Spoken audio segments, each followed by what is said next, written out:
Hello guys, good morning. तर guys, पहाटेचे 5 वाजलेले आहेत आणि मी निघालेले आहे माझ्या गावी. हो, माझ्या गावी. तर गाईज, मी कॅब बुक केलेली आहे. तर ही बघा, समोरून माझी कॅब येते. आता मी कॅबमध्ये बसणार आणि माझ्या दिशेला रवाना होणार. हो. खूप आनंद होतोय गाईज, कारण मी माझ्या गावी जाते. हो, गावी. आणि मग गाईस, ती पहाटेची कवळी कवळी थंडी, त्या रस्त्याच्या कडेला त्या भाजीचे स्टॉल लागलेले, इतका छान ते दृश्य छान वाटत होतं बघायला. आणि मग गाईज, मी पोहोचले कल्याणला. हो, कल्याण स्टेशनला, कारण माझी ट्रेन तिथूनच होती, तपोवन एक्सप्रेस. आणि मग गाईज, मी अक्षरशः ट्रेनला हात दाखवला. हो. मी ट्रेनला हात दाखवला आणि तिला थांबावंच लागलं. हो, बघा गाईस, मी काहीही करू शकते. मी अक्षरशः ट्रेन हात दाखवून थांबवली आणि मग ट्रेनमध्ये मी चढले गाईस. आणि मग मला ट्रेनमध्ये भेटली गाईस माझी बहीण, तिची मुलगी आणि तिची गोड गोड नात. हो, खूप सुंदर बाळ आहे ते गाईस. तर चला, मी तुम्हाला दाखवते. ही बघा, ही माझी बहीण आहे, ही तिची मुलगी आणि हे तिचं ते गोड गोड बाळ. आणि मग गाईज, आमची गाडी निघाली पटरीला. हो. नाही, ती आधी पण पटरीलाच होती, पण ती आमच्या दिशेने निघाली, संभाजीनगरकडे. हो. आणि मग गाईज, आम्ही ट्रेनमध्ये असा छानपैकी हातावर भाकरी घेऊन आमचा लंच केला, काहीतरी आगळा वेगळा. हो. खूप छान वाटत होतं असं काहीतरी वेगळं लंच करताना. तर गाईज, असं ते गोड बाळा सांगती, आम्ही आमचा प्रवास पार केला. कसा प्रवास झाला काही कळलंच नाही. खूप छान प्रवास झाला गाईज, कारण ते गोड गोड बाळ होतं माझ्या संगती. आणि मग आम्ही उतरलो संभाजीनगरला. हो, संभाजीनगरला. आणि मग गाई, तिथून बाहेर पडलो, कारण स्टेशनच्या बाहेर पडलं की तिथून मला अजून एक कॅब करायची होती, काळी पिवळी.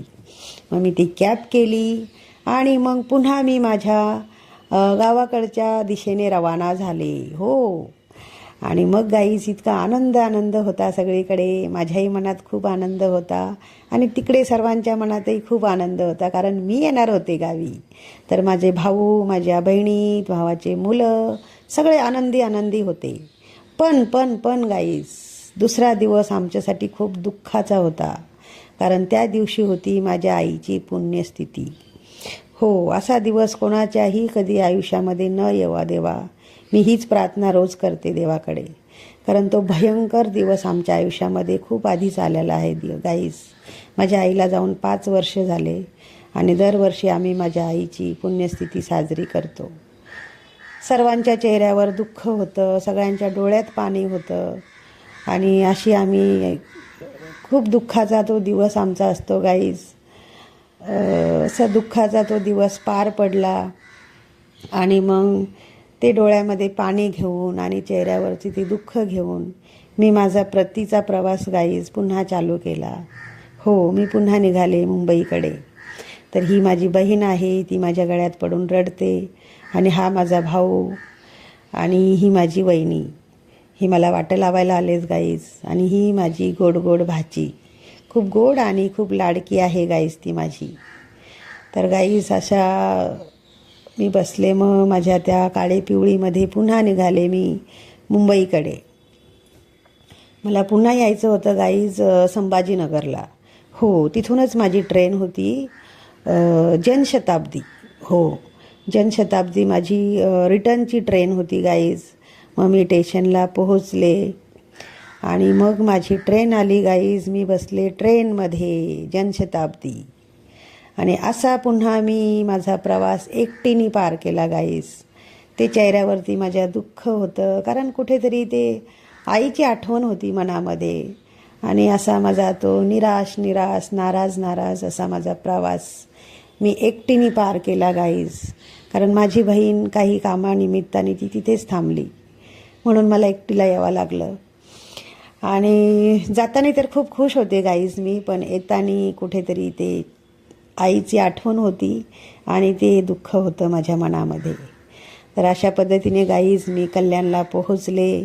कल्याणला उतरल्याच्या नंतर गाईज मी कल्याण स्टेशनच्या बाहेर आले. तिथून पुन्हा मला एक कॅब करायची होती, ती माझ्या घराकडे जाणारी कॅब.